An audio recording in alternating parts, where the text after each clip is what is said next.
సనాతన స్పెక్ట్రమ్ కార్యక్రమానికి స్వాగతం. నిజంగా ఇదొక విషాదకరమైన రోజు. ఎప్పుడూ ప్రేమను మోసుకొచ్చి హిందూ మత సారంలో ప్రేమ ఉంటది, విద్వేషం ఉంటది, మా విద్విషావహే ద్వేష రాహిత్యంగా ఉంటది అని చెప్పే రమణమూర్తి గారి పైన దాడి తెలుగు రాష్ట్రాలన్నీ ఖండిస్తున్నారు, స్పందిస్తున్నారు. రమణమూర్తి గారు నమస్తే అండి. నమస్తే సుందర్. అసలు మీలాంటి వారిపైన ఎప్పుడూ ద్వేషానికి వ్యతిరేకంగా మాట్లాడే మీరు, ప్రేమను పంచే మీరు, మీలాంటి వారిపైన దాడి చేయడానికి వాడికి ఎట్లా చేతులు వచ్చినాయి? అసలు ఏం జరిగిందండి అక్కడ? మనం అనగా ఎంతో చాలా చిన్నవాళ్ళం, కానీ ఇంతకంటే చాలామంది పెద్దవాళ్ళు మహానుభావుల మీద గాంధీ గారు ప్రపంచం అంతా ప్రేమించే వ్యక్తి, అటువంటి వ్యక్తి లేడనుకునే వ్యక్తినే ఒకడు వచ్చి కాల్చేసాడు. అందుచేత ఎప్పుడు కూడా ఇష్టపడనటువంటి వాళ్ళు మన మాటలను ఇష్టపడేవాళ్ళు ప్రతి వ్యక్తికి ఉంటారు. నాకు కూడా బహుశా కొంతమంది ఉన్నారు. అయితే నిన్న సాయంత్రం 5 గంటలకి బీఆర్కే న్యూస్లో నన్ను రమ్మని పిలిచారు. సబ్జెక్టు ఏమిటి అని నేను అడిగితే బీజేపీ అధ్యక్షులైనటువంటి నితిన్ నబీన్ గారి ఊరేగింపులో అది అందరం చూసాం. చాలా రోజుల నుంచి బాధపడుతున్నాను. నేను 1-2 ఛానల్స్లో మాట్లాడుతున్నప్పుడు కూడా ఈ మాట చెప్పాను. ఆంజనేయుడు వేషం వేసుకుని బీజేపీ జెండా పట్టుకుని అది కూడా చాలా దారుణమైనటువంటి పోస్టర్స్తో ఎగరటం అనేది, అది చూడడం అనేది ఎవరికైనా మనసు కలిసివేసేటువంటి విషయం. అది దాని గురించి చర్చ, దాని నేపథ్యంలో మిగతా అన్ని కూడా అసలు దీనికి ఏమిటి కారణం అనేది. అంటే సరే నేను వస్తాను, నేను వెళ్ళడం అనేది జరిగింది. అక్కడికి 5 గంటలకి చర్చ అయితే నేను 5 దాటి ఒక 2-3 నిమిషాల తర్వాత వెళ్ళాను. అంటే వాళ్ళు అడ్జస్ట్మెంట్ అది ఉంటుంది. నేను వెళ్ళి నా సీట్లో కూర్చుంటున్నాను. చూస్తే కశ్యప్ రెడ్డి వచ్చాడు.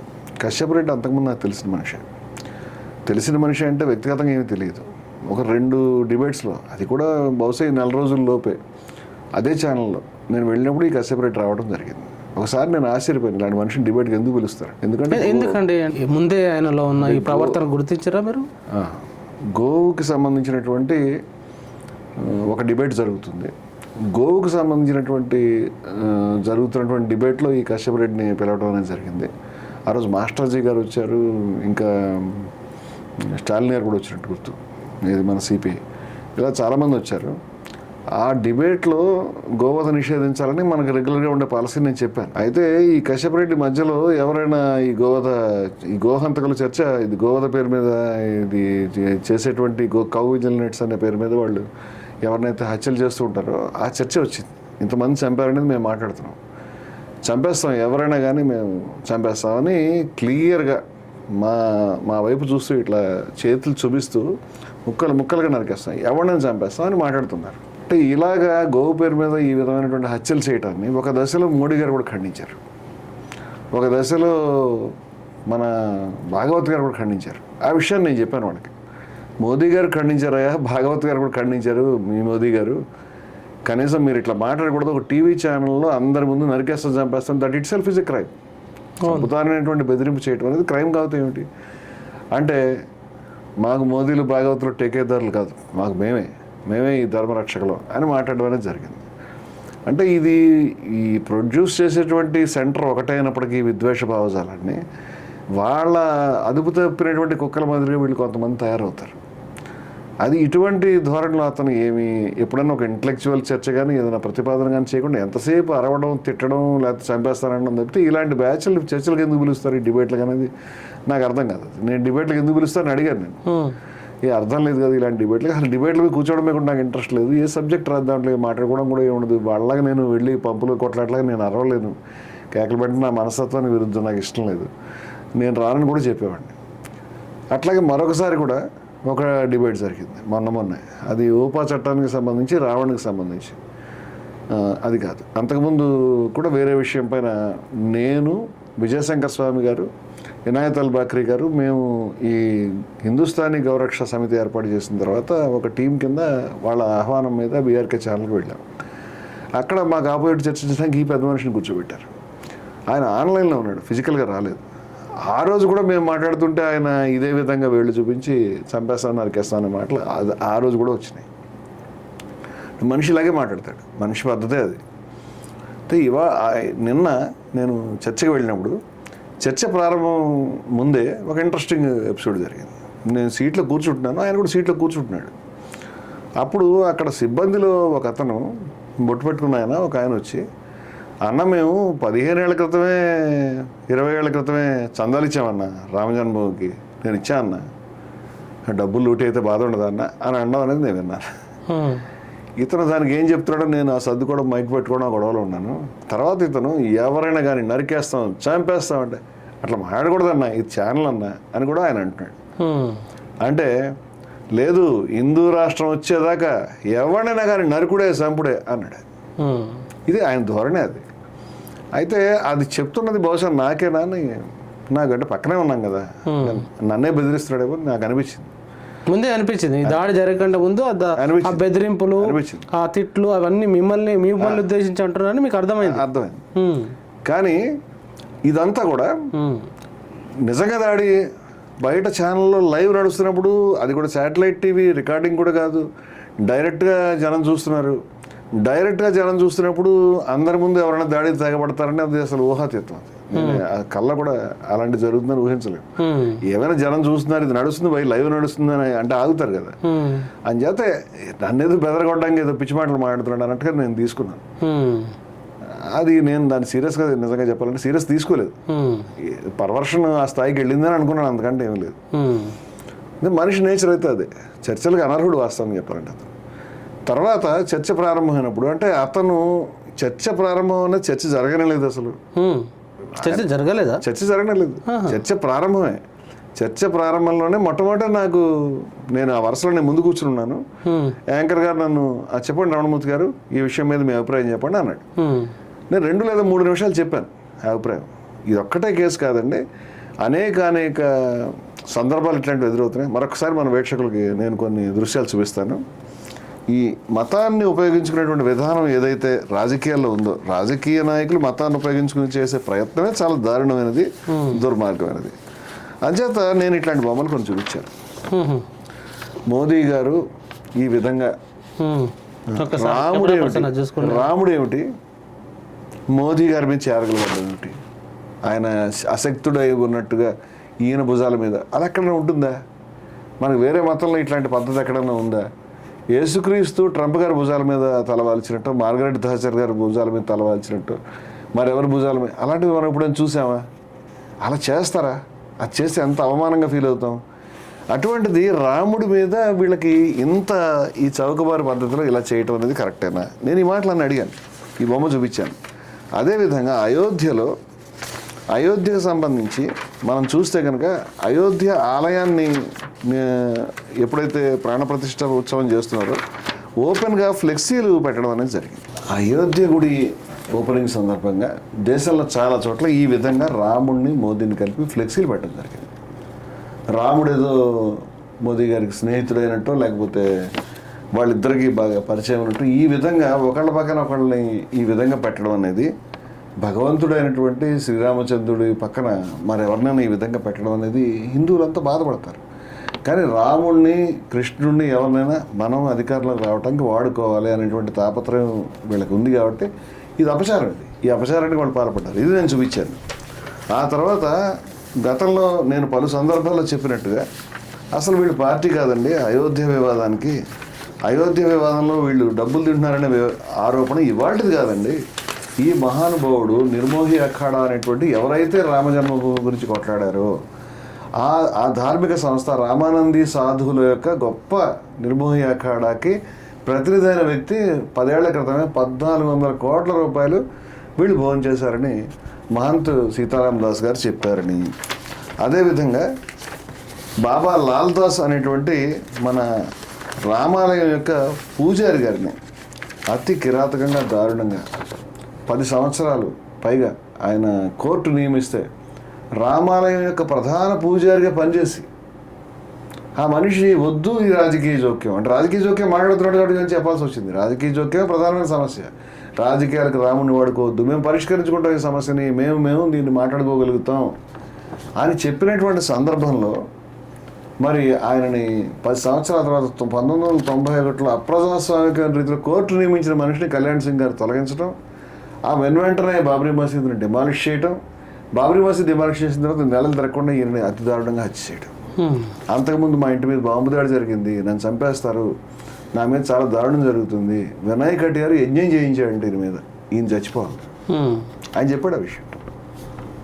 వినయ్ కటియార్ గారు ఈయన చచ్చిపోవాలని యజ్ఞం చేయించాడంట, ఓ పూజారి చచ్చిపోవాలని. ఆయన చెప్పాడు 50-60 మంది పూజారులను చంపారు వీళ్ళని చెప్పాడు. కొంతమంది పేర్లు కూడా చెప్పాడు. అందరి పేర్లు అంటే నోట్బుక్లో రాసి పెట్టాను, నోట్బుక్లో ఏమైనా తెలియదు. వివరాలు ఉన్నాయని చెప్పాడు. ఎప్పుడు చెప్పాడు? 1989-90లో, 40 సంవత్సరాల క్రితం. వీళ్ళు ఎంత తింటున్నారు? పశ్చిమ జర్మనీ నుంచి 2 కోట్ల రూపాయలు వచ్చాయని చెప్పాడు. ఆ రోజు 2 కోట్లు ఇవాళ ఎంతకు సమానం. అలాగే దాల్మియా దగ్గర నుంచి, బిర్లా దగ్గర నుంచి, టాటా దగ్గర నుంచి డబ్బులు తీసుకున్నారు వీళ్ళు. అంటే వెయ్యండి, మీరు బ్యాంకుకి వెళ్ళి చూడండి, బ్యాంకులో పెట్టుకున్నారని చెప్పాడు. ఆ బ్యాంకు నుంచి బీజేపీకి ఎన్నికల నిధికి ఉపయోగిస్తున్నారనేటువంటి స్పెసిఫిక్ ఆరోపణ చేశాడు. ఆరోపణ చేసిండు బ్యాంక్ నుంచి ఉన్న డబ్బులని రాముని గుడి కోసం తీసుకొచ్చిన డబ్బులని మీరు బ్యాంక్ అకౌంట్ ఎన్నికల కోసం వాడు మీరు బ్యాంక్ అకౌంట్ రికార్డులు చెక్ చేయండి, మీకు బయటపడతాయి. నా దగ్గర వివరాలు ఉన్నాయి, నాకు తెలుసు అని చెప్పాడు. ఆయన చెప్పాడు ప్రధాన పూజ. 50-60 మంది పూజారులని 50-60 మంది పూజారులు చంపడం ఏంటండి? దాంట్లో ప్రతి వారం ఒకరిని చంపుతాను, ఎంతమంది పేర్లు గుర్తుపెట్టుకోవాలని చెప్పాడు. వీళ్ళు గుడులను ఏ విధంగా ఆక్రమిస్తారు? గుళ్ళను ఆక్రమించడానికి మొట్టమొదటిలో అసలు ఆర్ఎస్ఎస్ కానీ సంఘ పరివారికి కానీ ఎటువంటి యంత్రాంగం, ఎటువంటి పద్ధతి లేదు. ఈ గుండెలో మెల్లిగా వస్తారు. కొంచెం మేము కూడా హిందువులేనండి, మేము హిందూ ధర్మకార్యం చేస్తున్నామండి అంటే, సర్లే అని పాపం ఆ మఠం వాళ్ళు ఆ రూమ్ ఉపయోగించుకోవడం చెప్తారు. వీళ్ళు ఆ రూమ్లో దిగుతారు, తర్వాత 10 మంది దిగుతారు, 2 రూములు అంటారు, మెల్లమెల్లగా మఠం ఆక్రమిస్తారు. ఆ తర్వాత మఠం యొక్క ప్రధానమైనటువంటి మనిషి బయటికి గంటుతారు. మఠం మొత్తం కబ్జాలు పెట్టుకుంటారు, గుళ్ళు కబ్జాలు పెట్టుకోవాలి, మఠం కబ్జాలు పెట్టుకోవాలి. ఈ మనిషి చెప్పిన అక్షర సత్యాలండి ఇవన్నీ. ఆ రోజు చెప్పాడు ఈ విషయాలని కూడా వివరంగా చెప్పుకుంటూ వచ్చాడు. ఆయన కాంగ్రెస్ పట్ల అనుకూలంగా ఉన్నటువంటి వ్యక్తి ఏం కాదు. కాంగ్రెస్ బీజేపీ ఇద్దరు దొంగలు, వీళ్ళిద్దరు తప్పుకుంటే మంచిది మతం నుంచి అని చెప్పాడు. అంటే గబుక్కులు ఏంటంటే బీజేపీ అనగానే కాంగ్రెస్ అంటారు కదా, కాంగ్రెస్ బీజేపీ ఇద్దరు దొంగలండి అని చెప్పాడు. ఇది ఆయన ఎవరికి అనుకూలంగా లేడండి. కమ్యూనిస్ట్ మిత్రసేన యాదవ్ గురించి కూడా అడిగారు. మిత్రసేన యాదవ్ ఎంపీ అక్కడ. ఏమి లేదండి, ఆయన ప్రజల సమస్యలు ఏం పట్టించుకోవట్లేదు, ఆయన రావట్లేదు అని మామూలుగా జనరల్ కంప్లైంట్ చేశాడు. అంటే ఇట్ మీన్స్ ఆయన వెనకాల కమ్యూనిస్టులు కానీ కాంగ్రెస్ కానీ లేదు అని. ఒక నిజాయితీ కలిగిన ధార్మికుడైన పూజారి చెప్పడానికి చెప్తున్నాను నేను. నాకు కాంగ్రెస్ కమ్యూనిస్ట్ బీజేపీ ఆరోపణలతో సంబంధం లేదు, రాజకీయమైన విషయం లేదు. రాముడి గురించి మాట్లాడాడు. ఒక్కరోజు విహెచ్పి వాళ్ళు ఆర్ఎస్ఎస్ వాళ్ళు గుడికి రాలేదని చెప్పాడు. ఏ గుడికి? అయోధ్య రాముడి గుడికి. ఎవరు చెప్తున్నారు? అయోధ్య ప్రధాన పూజారి. ఇంత ఇంపార్టెంట్ ఎవిడెన్స్లు ఇవన్నీ కూడా. ఇంత వివరంగా కాదు కానీ నేను ప్రధాన ఆలయ పూజారిని చంపేశారు, 50-60 మంది పూజారిని చంపారని ఆయన చెప్తున్నాడు. ఆయన చెప్పినటువంటి రికార్డు ఇవాళ మన దగ్గర లేదు. అంతకుముందు బాంబు దాడి చేశారు, వాళ్ళు చంపలేదు, అదేదో ప్రాపర్టీ తగదా అని చెప్తున్నారు. కానీ ముందర నాకు రక్షణ కల్పించండి, నన్ను చంపేస్తారని ఆయన ఇప్పటిదాకా ఉంచారంటే ఆశ్చర్యం అని ఆయన అడిగితే కళ్యాణ్ సింగ్ గారు రక్షణ కల్పించలేదు. కల్పిస్తే ఎందుకు అడుగుతామండి? కల్పిస్తే మీ ఇంటెన్షన్ ఎందుకు మేము తప్పుపడతాం? ఏ కేసు కూడా ఎవరి మీద వెళ్ళదు కదా. అంచేత ఈ విషయాలు నేను చెప్పాను. ఈ విషయాలు చెప్పడమే కాకుండా శోభా కరంద్లాజే అనేటువంటి కర్ణాటకకు సంబంధించినటువంటి బీజేపీ నాయకురాలు ఒక ఆవిడ తన ట్విట్టర్లో కావాలని పోస్ట్ చేసినటువంటి ఒక బొమ్మని ఇది మీరు చూడండి. ఇంతకంటే ఘోరం ఉంటుందా? ఎన్నికల సమయంలో చాలా బీజేపీ హ్యాండిల్స్ అన్ని పోస్ట్ చేసినవి. నరేంద్ర మోదీ గారు రాముడికి దారి చూపిస్తున్నాడు. నరేంద్ర మోదీ గారు రాముడిని ఉద్ధరిస్తున్నాడు అనుకోవాలి. జగదోద్ధారకుడు శ్రీరామచంద్రుడు అంటే జగత్తుకు దారి చూపించేవాడు ఆయన, విశ్వాన్ని భరించేవాడు విశ్వంభరుడు ఆయన. ఈయన ఎంత గొప్పవాడైనా కావచ్చు, ఆయన కావాలంటే వాళ్ళ ఇంట్లో వాళ్ళ తమ్ముడికినో వాళ్ళ ఆవిడకో వాళ్ళ అమ్మకో నాన్నకో దారి చూపిస్తే ఓకే. రాముడికి దారి చూపించడం ఏంటండి? ఇటువంటి దుర్మార్గమైన ప్రచారాన్ని ఓ పార్టీ చేయడం అంటే మతాన్ని ఉపయోగించుకోవడం కాదా? రాముడి కంటే మోడీ గొప్ప అని చూపించడం కాదా ఈ బొమ్మల యొక్క అర్థం? ఇటువంటి మాటలు అంటే నేను మీరు కొంచెం వివరంగా చెప్పానంటే నేను అక్కడ 2-3 నిమిషాల్లో ఈ బొమ్మలు చూపించాను. ఆ చూపించే క్రమంలో చిట్ట చివరిన చూపించినటువంటి బొమ్మ ఇది. ఏబిఎన్ వార్త.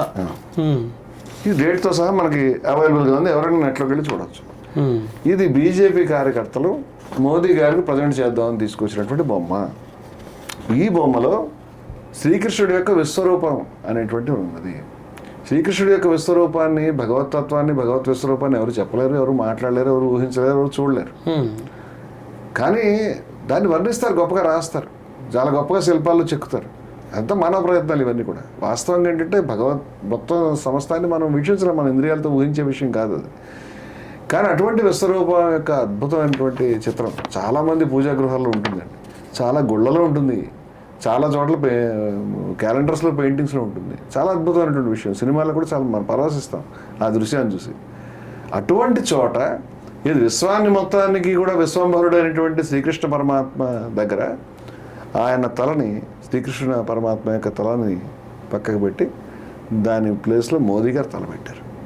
ఈ మాట అంటే చాలా కష్టం. తల అంటున్నారు తల అనొద్దు అని చెప్పేసి ఆయన ఏమంటే తల భాష వినిపించింది. తల అనే మాటకి ఎంత కోపం వస్తే తల తీసేసిన దానికి ఎంత కోపం రావాలి. ఎవరు ఈ దుర్మార్గుడు, ఇంత దుర్మార్గం చేశాడే అని కృష్ణ భక్తుడైనటువంటి వాడికి ఎంత కోపం రావాలి. కృష్ణ భక్తుడైనటువంటి వాడు ఇంత దుర్మార్గం చేస్తారు ఎవరు వాళ్ళు చెప్పండి, రండి కేసేద్దాం, మనం ఇటువంటి దాన్ని మనం అలౌ చేయకూడదు, మనం దీని మీద ప్రకటన చేద్దాం, కార్యక్రమం చేద్దాం అనాలి. కానీ ఆయన కృష్ణ భక్తుడు కాదు, మోదీ భక్తుడు. ఆయన మోదీ భక్తుడా కృష్ణ భక్తుడా? మోదీ తలకాయ ఉంటే నచ్చుతుందా, శ్రీకృష్ణ భగవానుడి శిరస్సు ఉంటే నచ్చుతుందా? ఇప్పుడు మోదీ తల అక్కడ ఉండడం ఆయనకి ఇబ్బంది లేదు కాబట్టి, ఆయన సంతోషం కాబట్టి, ఆయన మోదీ భక్తుడు కాబట్టి, మోదీ భక్తుడు కృష్ణ భక్తుల్ని ఎలా సహిస్తాడు? మోదీ భక్తుడు కాబట్టి నన్ను కొట్టాడు. నాకైతే లాజికల్గా ఏ కారణం కనిపించట్లేదు. కృష్ణ భక్తుడు అయితే దీని పట్ల ఆగ్రహించాలి. దీని పట్ల ఆగ్రహించలేదంటే ఆయన మోదీ భక్తుడు అని అనుకోవాల్సి వస్తుంది. మోదీ భక్తుడు శ్రీకృష్ణ భక్తుడిని కొట్టడానికి ముందుకు రావడం అనేది చాలా సహజమైనటువంటి విషయం. ఎందుకంటే శ్రీకృష్ణ తత్వం అనేది మొత్తం విశ్వానికి అంతటికి గొప్ప తత్వం. ఈ మన మనుషుల యొక్క తత్వాలన్నీ కూడా రకరకాల రాగద్వేషాలతో కూడి ఉండేటువంటివి.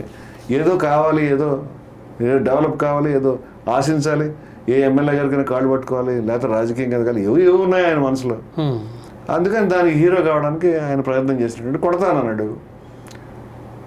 కొడతానంటే కొట్టాను అన్నాను. కొడతానంటే బాబు కొట్టద్దు నన్ను ప్లీజ్ అని నేను కాళ్ళు పట్టుకోవాలా అందరి ముందు, నన్ను కొట్టద్దు నాకు భయం వేస్తుంది అని అనాలా? ఏమన్నా నాకు అర్థం కాలేదు. చాలా మంది కొడతానంటే నువ్వు కొట్టంటారు కదా, కొట్టంటేనే కదా కొట్టిండు అనేది సోషల్ మీడియాలో అంటే వివేకం మాట్లాడుతున్నారు మీరు. వివేకం మాట్లాడతారా? నన్ను కొట్టద్దు, నాకు చాలా భయం వేస్తుంది, కొంచెం చెప్పుకి తీసి కింద పెట్టు అని నేను చెమటలు తుడుచుకుని కాళ్ళు పట్టుకుని ఇంకెప్పుడు కొట్టకున్నాను, ఇంకెప్పుడు అని చెప్పాలనా? What you mean?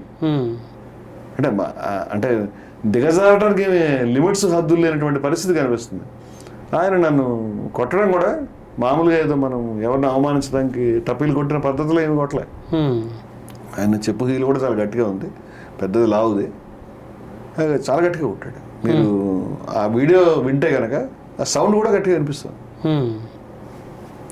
నాకు ఇష్యూస్ ఉన్నాయి కాబట్టి నాకు ఇవాళ దాకా కూడా నాకు ఇంకా కంట్రోల్లోకి రాలేదు.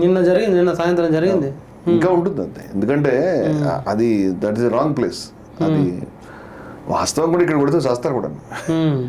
ఇప్పుడు ఈ గోవా అంటారు కదా, ఈ ప్రాంతంలో దెబ్బ కొడితే చచ్చిపోయిన ఉన్నారు. సినిమాల్లో కూడా ఇక్కడ దెబ్బ తగిలితే చచ్చిపోవడం అనేది చాలా సినిమాల్లో ఉంటుంది, కొడితే చచ్చిపోవడం అనేది చిరంజీవి సినిమాలో ఉంటుంది ఎప్పుడు. అందుచేత ఇది సెన్సిటివ్ ప్లేసెస్ ఇవి. ఆయన చాలా బలంగా దెబ్బలు కొట్టాడు అక్కడ. నాకు కంప్రెసివ్ మైలోపతి సమస్య సర్జరీ చేయించుకునే స్థాయిలో ఉన్నది కాబట్టి, అది ప్రోగ్రెషన్లో ఉంటుంది కాబట్టి నాకు సమస్య ఉంది. నేను వాస్తవంగా ఈ హడావుడి అయిన తర్వాత డాక్టర్ గారి దగ్గరికి మళ్ళీ వెళ్ళాలి, పాత స్కానింగ్ రిపోర్ట్స్ తీసుకొచ్చి మళ్ళీ దాని పరిస్థితి ఏంటనేది అడగాలి. అంటే మీరు నిన్న నైట్ కేసు పెట్టారు కదా, బంజారాహిల్స్ పోలీస్ స్టేషన్కి వెళ్ళి కేసు పెట్టారు. ఎఫ్ఐఆర్ అయిందా? అరెస్ట్ చేసిరా? ఇవాళ దాకా చూసుకునే పరిస్థితి రాలేదు. నాకు అందిన సమాచారం దాకా కూడా మధ్యాహ్నం దాకా మిత్రులు చెప్పింది ఎఫ్ఐఆర్ కాలేదని. అరెస్ట్ చేసిరా? కనీసం ఎఫ్ఐఆర్ కానప్పుడు అరెస్ట్ ఆశించదేమో. అది మిత్రులు ఇనాయతుల్ బాకరీ గారు కూడా నేను కనుక్కుంటాను అని చెప్పారు. అది మనం కూడా వెళ్ళి ఏమంటే మరి అరెస్ట్ చేయాలి కదా అని అడుగుదాం. మన ధర్మంగా, మన ధర్మం మనం చేసాం, పోలీసుల ధర్మం చట్టం చేయాలి. అంటే ఒక లైవ్ లో భౌతిక దాడి జరిగిన తర్వాత దాన్ని సుమోటో తీసుకోవాలి. లక్షల మంది ప్రజలు చూస్తున్న తర్వాత సుమోటో తీసుకోవాలి మీరు, కంప్లైంట్ పెట్టకుండా. ఓ చిన్న క్రైమ్, గల్లీలో జరిగే క్రైమ్ కంటే కూడా పబ్లిక్ సమక్షంలో ఎంతమంది జరిగితే అది క్రిమినల్ నేచర్ పెరగడానికి, క్రిమినల్ ట్రైట్స్ పెరగడానికి చాలా ప్రోత్సహించే విధంగా, అవకాశం ఉండే విధంగా ఉండేటువంటి చర్య. మరి వాళ్ళు మీరు కంప్లైంట్ ఇచ్చినా ఇంతవరకు అరెస్ట్ చేయకపోతే ఎట్లా చూడాలి దాన్ని? పోలీసులు రెస్పాండ్ కాకపోతే ఎవరు ఏ డిస్కషన్లకు వెళ్ళినా సరే శిరస్త్రాణాలు హెల్మెట్లు పెట్టుకు వెళ్ళాలేమో మరి రేపు పొద్దున భవిష్యత్తులో ఏం చేస్తారు? అంటే మీరు ఏమి రక్షణ కల్పించరు. ఆ టీవీ ఛానల్ వాళ్ళు వచ్చిన వాళ్ళు కొట్టుకుంటారనే లేకపోతే ఇలా పట్టు కొడతారనే అవగాహన వాళ్ళు కూడా వాళ్ళు రక్షణ చేయలేరు. అందుకని ఈ రకమైన ధోరణి లేకపోతే ఎవరెవరినైనా కొట్టచ్చు అనే పద్ధతిలో కొంతమంది యూట్యూబర్లు మాట్లాడు కొడితే బాగా కొట్టాల్సింది, ఇంకో 4 ఎక్కువ కొట్టాల్సిందే, నీకు కూడా కొట్టే రోజు వస్తుందిరా, నిన్ను కొట్టరా, ఆవిడ మాట్లాడేవాడిని ఎవరు కొట్టరా, నువ్వు కూడా పబ్లిక్ ప్లాట్ఫామ్ మీద మాట్లాడుతున్నావు కదా, సిగ్గు లజ్జ లేకుండా కొట్టాల్సింది అని పెడుతున్నటువంటి వాళ్ళ మానసిక వికృతత్వం, వాళ్ళ స్థాయి ఎంత లో లెవెల్కి దిగజారిందో I'm not able to understand. చాలా అసహ్యంగా దరిద్రంగా ఉంది. అంటే నేను ఒకటి చెప్తున్నాను, ఈ ప్రశ్నలకి తన దగ్గర సమాధానం ఉండుంటే, ఈ ప్రశ్నలు ఏవైతే అడుగుతున్నామో, అయితే ఇంకొకటి ఈ హత్యల గురించి ఏవైతే చెప్తున్నావు, ఈ నిధుల దుర్వినియోగం గురించి, ఈ మతాన్ని దుర్వినియోగం గురించి ఏమని చెప్తున్నావు, కాదు ఇది తప్పు. నేను అదే ప్రశ్న అడుగుతున్నాను. మీరు రీసెంట్గా ఏదైతే రామ మందిర నిధుల పైన మీరు చేసిన స్టడీ కానీ దానిపైన మీరు ఇచ్చిన ఇంటర్వ్యూలో లక్షలాది మంది జనం చూసినారు, అనేక ఛానల్లో వాళ్ళు కూడా ఆహ్వానించి మాట్లాడినారు మీతో. అంటే ఈ నేపథ్యంలో ఈ దాడిని చూడాలి కదా, మన ఛానల్ కూడా బ్రహ్మాండంగా చూసాం. చాలా షార్ట్ స్పెన్స్ ఉంది ఇదంతా. ఇది ఒక్కటే కాదు, మొట్టమొదట గోవధకు సంబంధించి ముస్లింల మీద రెచ్చగొట్టి ఓటు బ్యాంక్ తయారు చేసుకునేటువంటి ఒక ఆయుధం ఉండేది.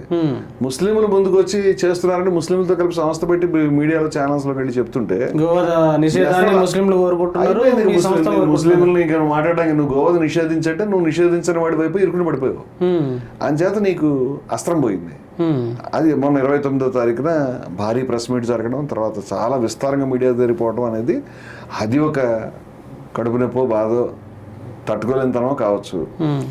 2 అయోధ్యకు సంబంధించినటువంటి ఇంటర్వ్యూస్లో చాలా విస్తారంగా, ముఖ్యంగా మన T10లో చాలా అద్భుతంగా ఇంటర్వ్యూ రావడం అనేది జరిగింది. బయట ఛానల్స్లో కూడా చెప్పిన మన ఛానల్లో చాలా బాగా వచ్చింది.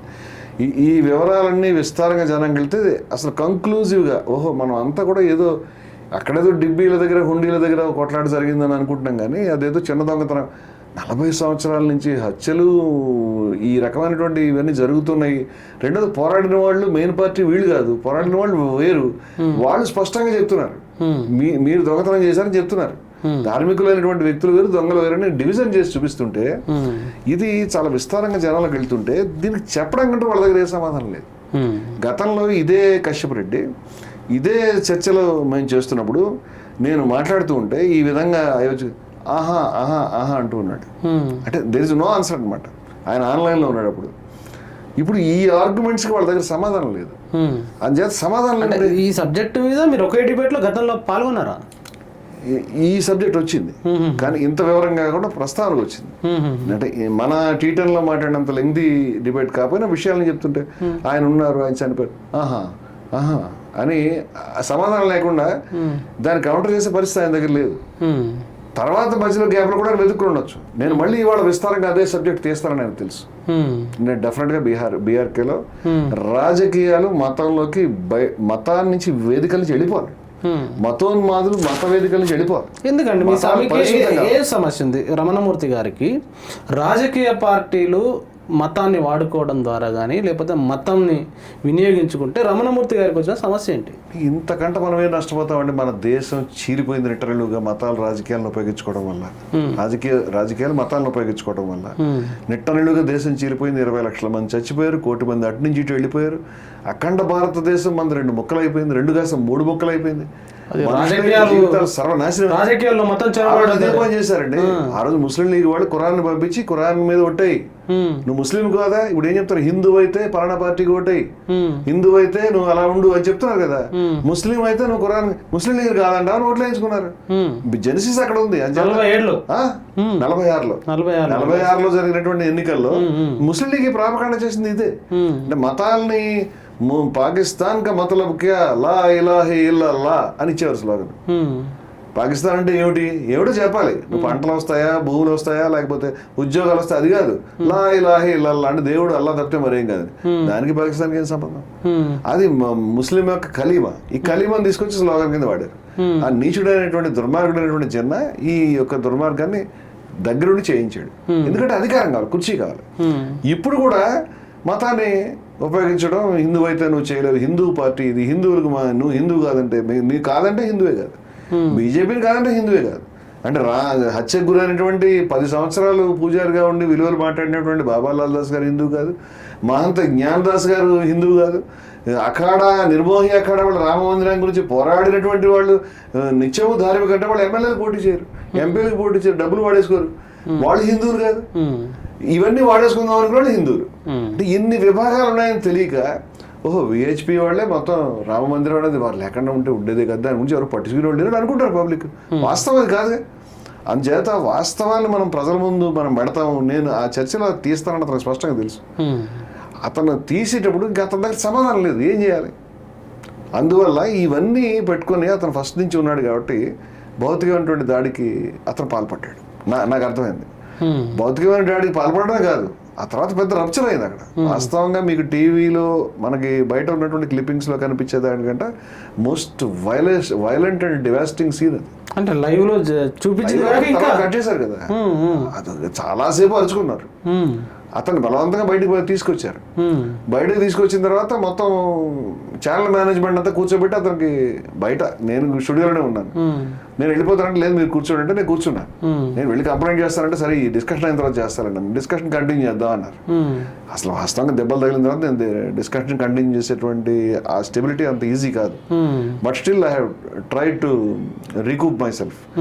అయితే వాళ్ళు బయటకు తీసుకెళ్ళిన తర్వాత అతన్ని పంపించేస్తారని నేను అనుకున్నాను. డిస్కషన్ ఒక 5-10 నిమిషాలు కంటిన్యూ అయింది. తర్వాత మళ్ళీ అతను లోపల తీసుకొచ్చారు. లోపల తీసుకొచ్చి అతను మీకు సారీ చెప్తాడు అన్నారు. అతను బహుశా సారీ చెప్తాను నేననే వంక మీద స్టూడియో లోపలికి వచ్చి ఉంటాడు. స్టూడియో రూమ్లోకి అంటే గోడ బయట ఉన్నాడు. నేను చెప్తానంటే లోపలికి వచ్చి ఉంటాడు. వీళ్ళు నమ్మారు పాపం. లోపలికి వచ్చిన తర్వాత అతను లైవ్లో కూర్చొని మళ్ళీ ఘోరంగా తిట్టడం, కేకలు పెట్టడం, చంపేస్తానడం, ఇలా వేరు చూపించి నువ్వు హిందూ వ్యతిరేకంగా చంపేస్తానని. అంటే బూతులు తిట్టడం, కొట్టడం చేసేటువంటి వాడు హిందూ. నిరంతరము హిందూ కార్యక్రమాలు చేసుకుంటూ, హిందూ సమ్మేళనాలు చేస్తూ, హిందూ విలువల గురించి మాట్లాడుతూ, హిందూ సభలకు వెళ్తూ, జీఆర్ స్వామి గారు లాంటి పెద్దల దగ్గర, లేకపోతే ధరూర్ నరసింహాచార్యుల వారి దగ్గర, లేకపోతే మరో మహానుభావుల దగ్గర సనాతన కాహాళి ప్రోగ్రాంకి వెళ్తూ, అనేక ప్రోగ్రాంకి ముఖ్య అతిథిగా వెళ్తూ, గురు పౌర్ణమి రోజు నేను 2 చోట్లకి వెళ్ళాలి. ఒక చోట వెళ్ళాలి అని చెప్పేసి అంటే నేను వస్తానని చెప్పిన తర్వాత మళ్ళీ ఇంకొకళ్ళు వచ్చి చెప్తే నేను మళ్ళీ 2 టైమ్స్ అడ్జస్ట్ చేసుకుని 2 చోట్లకి వస్తానని. ఇక్కడ కాదు, కోదాడ వెళ్ళాలి, ఇంకో ప్లేస్కి వెళ్ళాలి. అంటే నిరంతరం నన్ను పిలుస్తున్నారు. నేను విభిన్న ప్రదేశాలకు వెళ్తున్నాను, మాట్లాడుతున్నాను. నేను హిందువుని అవుతానా, లేకపోతే కొట్టడానికి చెప్పులు తీసుకొట్టేవాళ్ళు, కర్రలు తీసుకొట్టేవాళ్ళు, కేకలు పెట్టేవాళ్ళు, ద్వేషించేవాళ్ళు, అబద్ధాలు చెప్పేవాళ్ళు, కృష్ణుడి ఈ శిరస్సు స్థానంలో మరొక శిరస్సు పెడుతున్నారా నాయన అన్నా సరే అది పెద్ద ఇంపార్టెంట్ కాదంటే మాట వీళ్ళు హిందువులు అవుతారా?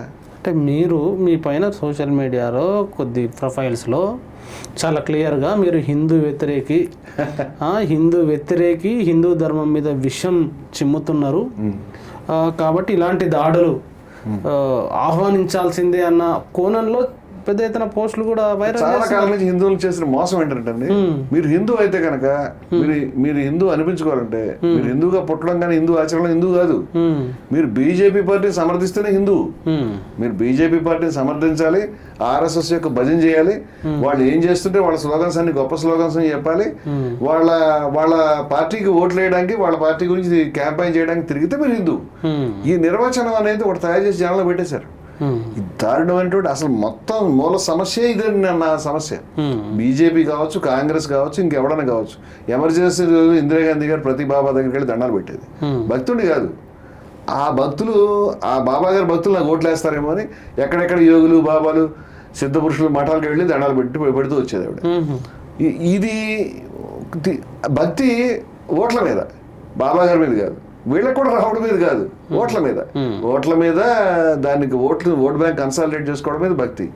ఈ సబ్జెక్టు మనం ఇంత స్పష్టంగా మాట్లాడేదాకా హిందూ అంటే ఇతనేమో, హిందూ అంటే బీజేపీ, హిందూ పార్టీ అంటే బీజేపీ పార్టీ.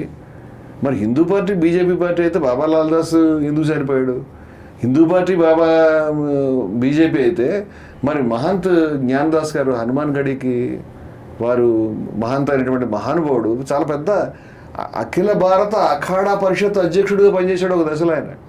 అంత పెద్ద మనిషి మరి బాబా జ్ఞానదాస్ గారు వీళ్ళు దొంగలు, వీళ్ళు తప్పు చేస్తున్నారు అని ఎందుకు చెప్తున్నాడు అయోధ్యలో కూర్చుని? అయోధ్యలో ఉన్నటువంటి వాళ్ళ వాయిస్ ఏంటి? ఎంతమంది పెద్దలు చెప్పారు? మరి హిందూ పార్టీ కనుక బీజేపీ అయితే ప్రధానమంత్రి మోదీ గారు అక్కడ ఆలయాన్ని ఓపెన్ చేస్తున్నప్పుడు నలుగురు శంకరాచార్యులు రాకుండా ఎందుకున్నారు? నువ్వు ఓపెన్ చేయొద్దని ఎందుకు చెప్పారు? ఓపెన్ చేయొద్దని చెప్పారండి శంకరాచార్యులు.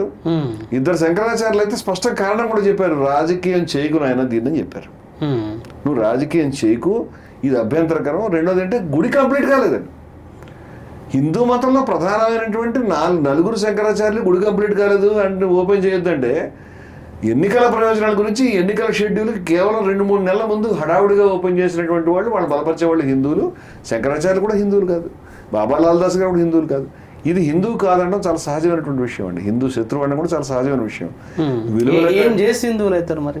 ఏం చేస్తారంటే మనం అదే హనుమంతుడు ఏ విధంగా హనుమంతుడికే ఆయన అందరినీ కాపాడేటువంటి ఆంజనేయ స్వామికే దిక్కు లేకుండా జెండా పట్టుకుని బీజేపీ ఎగరాల్సిన పరిస్థితి వస్తే మనమనగా ఎంతంటే మనం కూడా జెండాలు పట్టుకుని ఎగురుతూ ఉండాలి.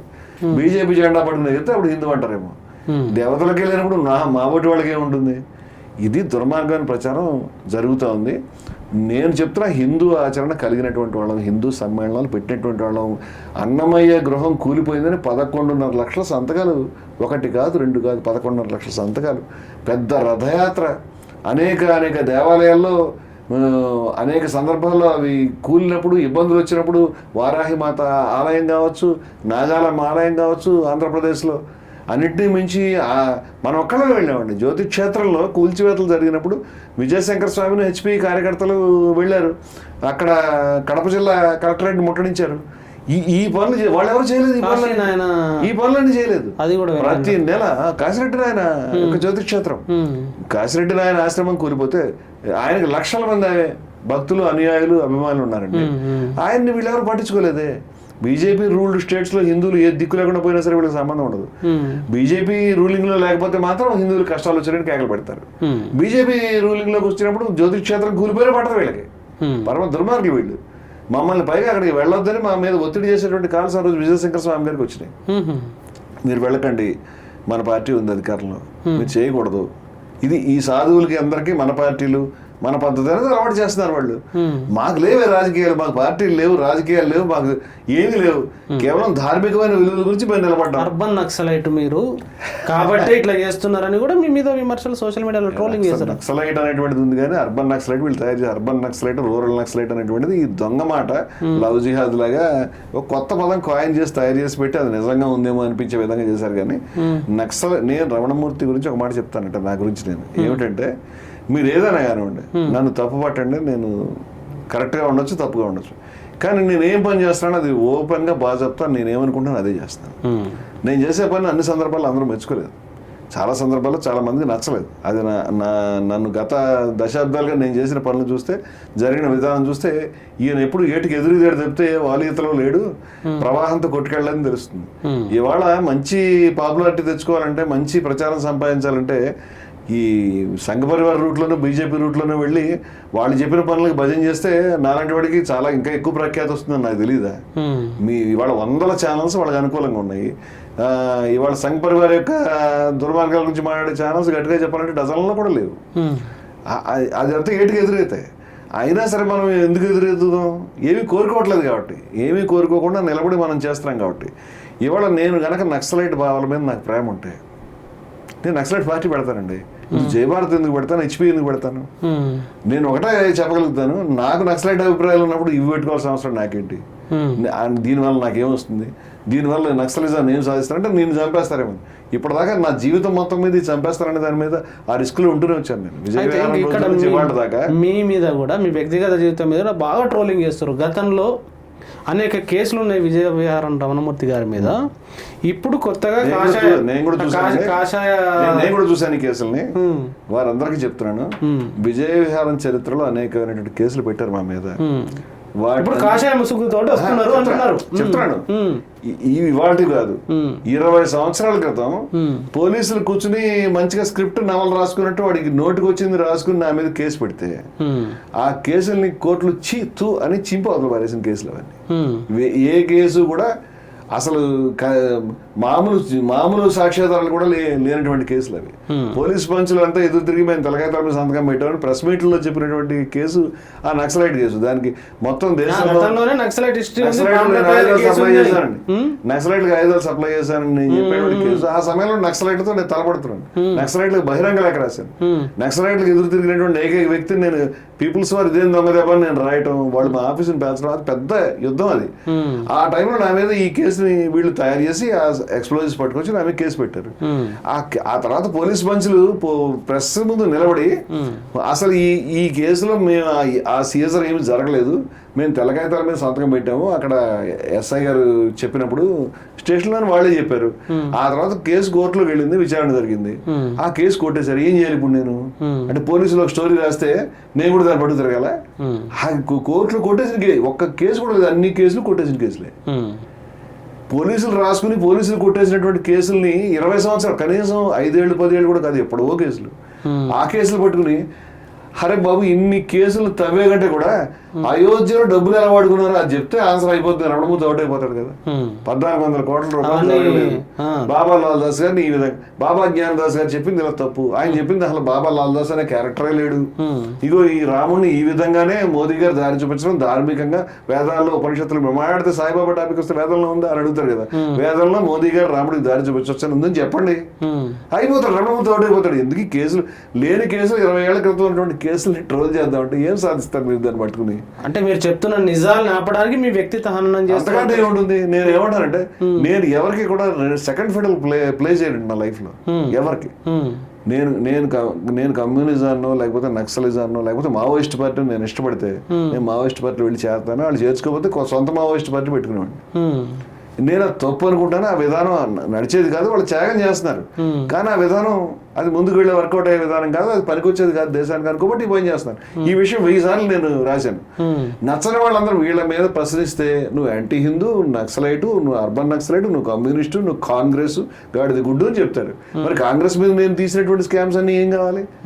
మరి నువ్వు ముస్లింల దగ్గర పాస్టర్ల దగ్గర పొద్దున్నే నాకు ఫోన్లు చేస్తున్నారు, నువ్వు పాస్టర్ అని.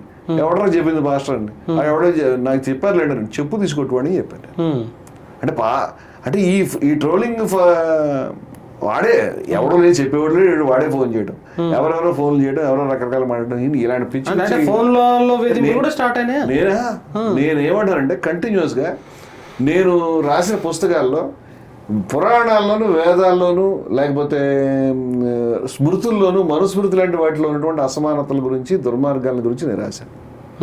అదే సమయంలో ఖురాన్లోను బైబిల్లో ఉన్నటువంటి అపసవ్యమైనటువంటి విషయాలు కూడా రాశాను. నేను రాశాను ఏ మతంలో నా మైనస్లు మేము ఒప్పుకోము, అన్ని మతాల ప్లస్లు ఒప్పుకుంటామని మేము అసమానత వ్యతిరేకం. ఎవరైనా రాశారా ఈ విధంగా? అన్ని మతాల్లో నువ్వు అడుగుతున్నావు కదా, నువ్వు ఎప్పుడైనా విమర్శించావు? నువ్వు వినలేదు. జమాతా ఇస్లామీకి సంబంధించి నేను చేసిన అటాక్ 2 తెలుగు రాష్ట్రాలు ఒక్క మనిషి చేశాడు మనకి. మౌదూదీకి సంబంధించి నేను పాకిస్తాన్కి సంబంధించిన జ్యుడిషియల్ కమిషన్ రిపోర్ట్ బయటపెట్టి ఈ మౌదూదీ పరమ దుర్మార్గుడు, ఈయన భారతదేశంలో ముస్లిమ్స్ పాకిస్తాన్ బలపరచమని చెప్పాడు, భారతదేశంలో ముస్లిమ్స్ని అణిచిపెట్టి తొక్కినా తప్పలేదని చెప్పాడు. ఈ మౌదూదీ పేరు మీద ఫోటో పెట్టుకుని మీరు పార్టీ నడుపుతున్నారని జమాతా ఇస్లామీని అడిగాను. ఒక్కడ అడిగాడా? మీరు ఈ యూట్యూబర్స్ ఇప్పుడు రోజు కూర్చుని ముస్లిమ్స్ వీడు డబ్బులు నువ్వు అడిగావా? నీకు తెలుసా? ఏం తెలుసని? ఏం తెలుసు? మతాంతరీకరణ తప్పు, మతాంతరీకరణ చేయకూడదు. నేను మతం మారితే మారచ్చు, నాకు నచ్చి నేను చదువుకుని బాగుందని తెలుసుకుని మారితే మారచ్చు, కానీ నేను ఎలాగైనా మతం మార్చాలని 24 గంటలు స్కీమ్ పెట్టుకుని దానికి సంబంధించిన ప్రోగ్రామ్ పెట్టుకుని పనిచేయడం ఉద్రిక్తతలు దారి చేస్తుంది. ఆ పని ఆపేయండి నేను చెప్పాను. నాకంటే ముందు మహానుభావుడు వివేకానందుడు చెప్పాడు, ఎందరో పెద్దలు చెప్పారు. అంటే మేము చేసే పనులన్నీ నువ్వు ఎప్పుడు చేయలేదు, మేము చేసిన పోరాటం నువ్వు చేయలేదు, మేము అసమానతలు పోగొట్టడానికి మేము నిలబడి చేసినటువంటి ఫైటింగ్ నువ్వు చేయలేదు, నువ్వు జీవితం మొత్తం మీద ఏ పని చేయలేదు. బాబా లాల్ దాస్ గారు అంటారు RSS వాళ్ళు జీవితం మొత్తం మీద ఒక గుడిగా అట్లని చెప్పాడు. ఏంటి మళ్ళీ చెప్పండి? అది RSS వాళ్ళు వాళ్ళ జీవితం మొత్తం మీద ఒక గుడి కట్టలేదని చెప్పాడు లాల్ దాస్ గారు చెప్పారు. బాబా లాల్ అయోధ్య రామాలయ పూజారి ఆయన చచ్చిపోయాడు కదా 92లో హత్య చేశారు కదా. ఆయన హత్య చేయకుండా ఆయన చెప్పిన మాటలు వీళ్ళకి ఏ భక్తి లేదు. రికార్డెడ్ ఉన్నాయా? రికార్డులు దొరుకుతాయి మీకు. అయోధ్యలో గుడికి ఏది అయోధ్యలో అంటే కోల్చివేతకు ముందు అయోధ్యలో ఒక భోగము ప్రసాదాలు మందిరం అది నడిచింది. దీంట్లో ఒక్కరోజు కూడా VHP వాడు BJP వాడు రాలేదు ఈ గుడిలోకి చెప్పాడు. ఎవరు చెప్తారు? పూజారి చెప్తున్నాడు. బయట వాళ్ళు చెప్తే మీరు నేను చెప్తా లేదు మేము వెళ్ళామని చెప్పాలి. మీ పూజారి చెప్తున్నాడయా నువ్వు ఎప్పుడు రాలేదని. నీ భక్తి అంతా కూడా ఈ ఇంటర్వ్యూ చూసిన వాళ్ళు ఆయనకు సంబంధించిన మాటలు చూడాలంటే ఎక్కడ చూడాలి, ఎట్లా చూడాలి? మధుకేశ్వర్ గారు చేసినటువంటి మానుషి అనేటువంటి పత్రికలో ఆయన సంబంధించినటువంటి ఇంటర్వ్యూ అంతా దొరుకుతుంది, ఇంకా దొరుకుతుంది, ఇప్పటికీ దొరుకుతుంది. అలాగే రామ్ కే రామన్ ఆనంద్ పట్వర్ధన్ తీసినటువంటి డాక్యుమెంటరీలో డైరెక్ట్ గా బాబాలాల్ దాస్ గారి యొక్క వాయిస్ ను ఆయన చెప్పడం ప్రత్యక్షంగా మనం చూడవచ్చు. ఇంకా ఉంది. ఇంకా ఘోరాలు చెప్తానండి. ఇప్పుడు బాబరీ మసీద్ కూల్చివేసేటంటే అక్కడ ఒక నేను ఇందాక చెప్పిన మందిరం నడుస్తుంది. ఆ మందిరానికి ఒక పెద్ద హుండీ ఉండేది, దాని ఫోటోలు కూడా దొరుకుతాయి మీకు కావాలంటే. పెద్ద హుండీ, ఆ హుండీకి లక్షల రూపాయలు నెలకు ఆదాయం ఉండేది. వీళ్ళు ఆ బాబరీ మసీద్ కూల్చినప్పుడు హుండీ ఎత్తుకుపోయారు. ఇది రాముడు డబ్బు. బాబా లాల్ దాస్ గారు చెప్పారు, అది బాబా లాల్ దాస్ గారు చెప్పారు. ఈ డబ్బా ఎత్తుకుపోయారు. ఇగో రాముని వారి డబ్బు ఏమన్నా ఎత్తుకెళ్ళకుండా పక్కన పెడితే ఏమైనా నష్టం వచ్చిందా? ఈ డబ్బులు ఇంత వచ్చినాయి, ఈ డబ్బులు దీనికి వాడుతున్నప్పుడు అని చెప్పారా? గుడిలో చోరీ చేయడం అనేది ఆ డిమాలిషన్ రోజు చేశారు.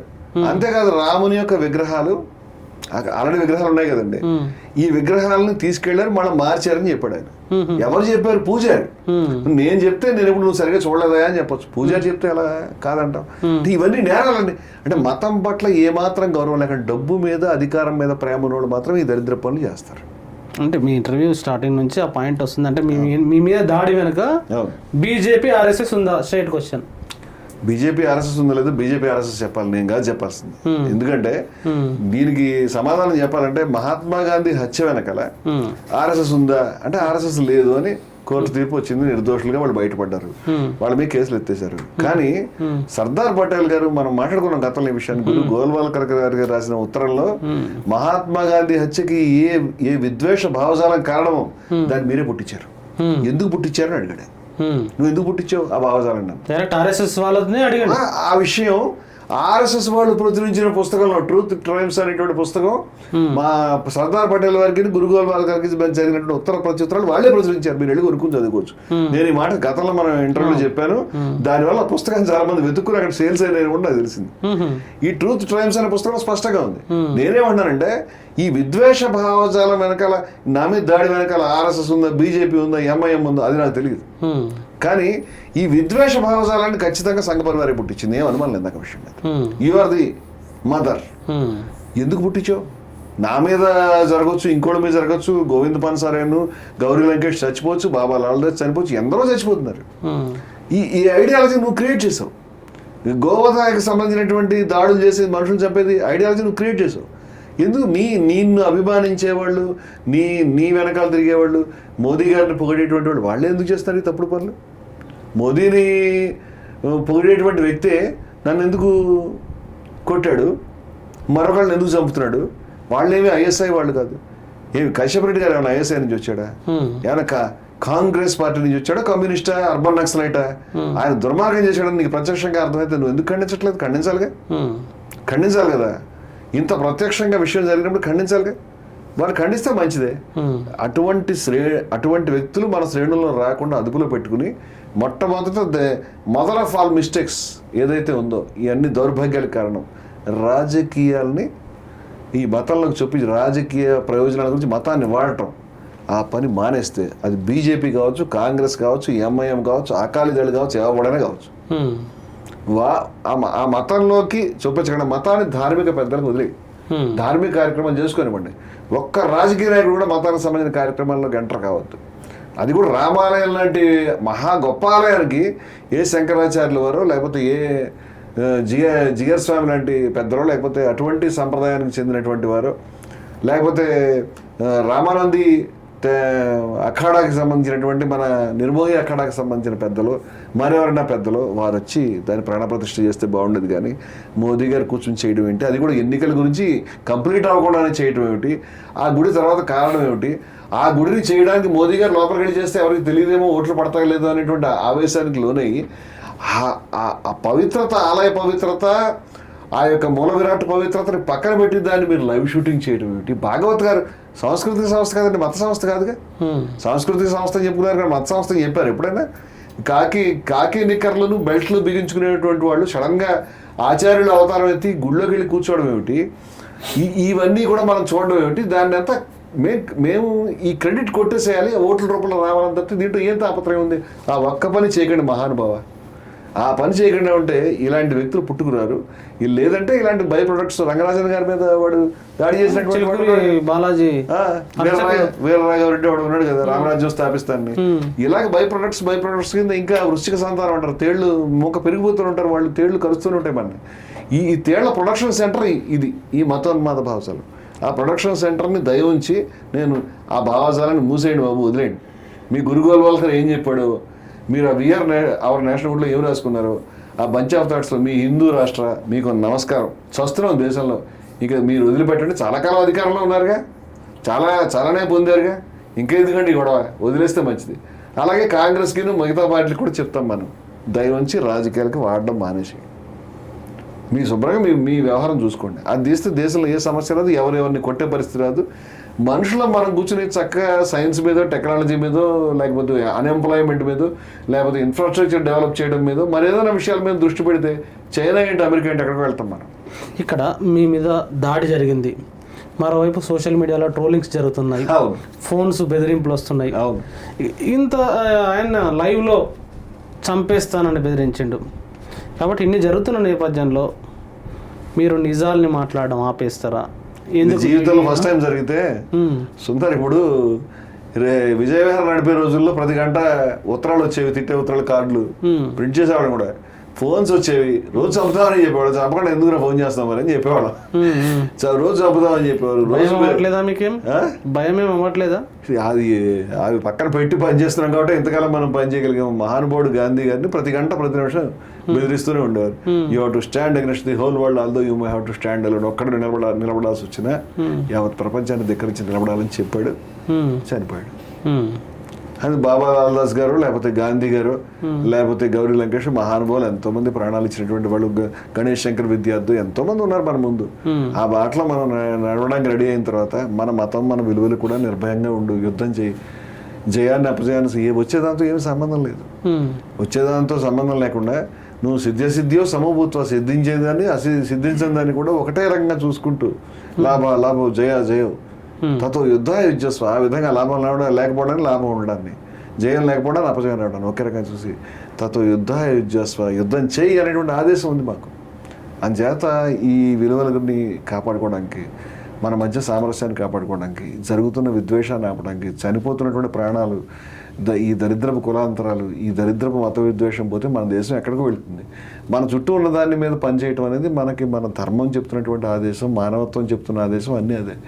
అలా పనిచేసేటువంటి ఉద్దేశంలోకి వచ్చిన తర్వాత దాంట్లో ఏమైనా ఎదురైతే చాలా మంచిది, ఎదురవ్వకుండా విజయం సాధిస్తే ఇంకా మంచిది.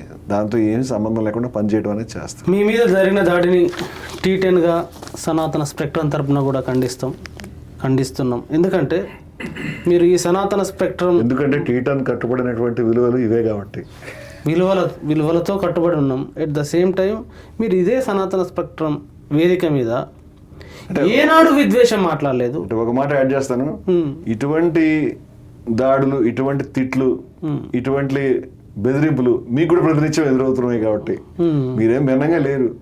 రేపు పొద్దున్న మీకు రావచ్చు, నాకు రావచ్చు ఉపా చట్టం, మీ మీద దాడి జరగచ్చు, నా మీద దాడి జరగచ్చు. అందుచేత మనం ఒకటే బోట్లో ప్రయాణం చేస్తున్నాం, దాంట్లో భయపడడానికి ఏం లేదు. కానీ మీరు ఇన్ని సనాతన స్పెక్ట్రమ్ ఇంటర్వ్యూల్లో ఏనాడు విద్వేషాన్ని బోధించలేదు, ఎవరిని ఒక మాట తిట్టలేదు.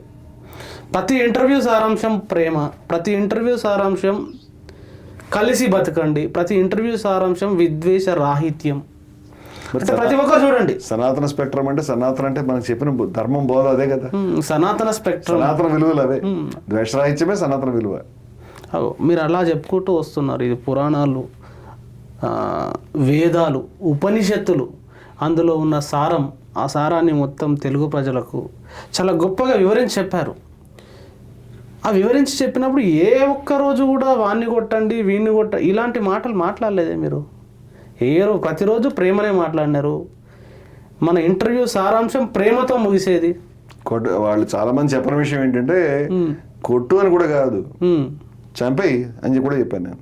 చంపే రెడీగా ఉన్నాను వాడికి చెప్పింది. రేపు పొద్దున్న చంపేస్తే చంపేమని చంపించుకున్నాడు కూడా అంటారేమో, రికార్డెడ్ అది. కాబట్టి మీలాంటి ఒక గొప్ప సంస్కర్త, ఎందుకంటే వీరేశలింగం గారు, లేదు రాజా రామ్మోహన్ రాయ్ గారు, ఆ తర్వాత అంతకుముందు బసవన్న గారు, తర్వాత వచ్చిన గాంధీ గారో లేకపోతే మిగతా అంబేద్కర్ గారో ఉన్నప్పుడు మేము లేం. కానీ ఈ టైంలో హిందూ మతం పేరు కానీ ముస్లిం మతం పేరు కానీ రాజకీయాలకు వాడుకోవద్దు, విద్వేషానికి రాజేయొద్దు, పాలిటిక్స్ని మతాన్ని సపరేట్గా చూడండి, ఏ మతమైనా ప్రేమ అదేవిధంగా కలిసిమెలిసి ఉండాలి, ఈ వైవిధ్యం ఉండాలి, Hindus for plurality and equality, బహుళత్వం కోసం సమానత్వం కోసం హిందువులు అని ఒక గొప్ప సిద్ధాంతాన్ని మీరు అది చేసినారు.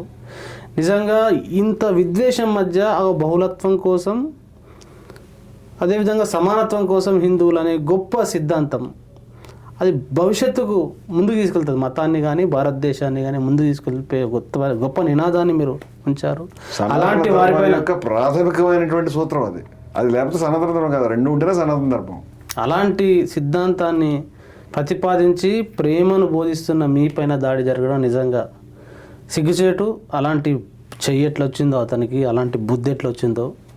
కాబట్టి తప్పకుండా మీ వాయిస్గా అదేవిధంగా ప్రజాస్వామిక శక్తులు అన్నీ మాట్లాడినాయి. ఇప్పుడు కొద్దిమంది చేసిన ట్రోలింగ్స్ గురించి మాట్లాడినాం, కానీ ప్రజాస్వామిక శక్తులు అందరూ ప్రతి ఒక్కరూ స్పందించారు, కింద దాకా స్పందిస్తున్నారు. మీడియాలో స్పందించారు, బయట స్పందించారు, పత్రికలలో స్పందించినారు. కాబట్టి మీ మీద ఒక విద్వేషం నూరిపోద్దామని ఎంతమంది అనుకుంటారో అంతకంటే ఎక్కువ మంది ప్రేమపూర్వకంగా ఉన్నారు. తప్పకుండా ఈ ప్రేమను పంచుతూ ఉండండి. థ్యాంక్ యూ వెరీ మచ్ అండి. Thank you very much. ప్రజలారా చూసారు కదా, ఈ ఇంటర్వ్యూ పైన తప్పకుండా మీ కామెంట్ కూడా రాయండి. Thank you very much. చూస్తూనే ఉండండి సనాతన స్ప్రెడ్.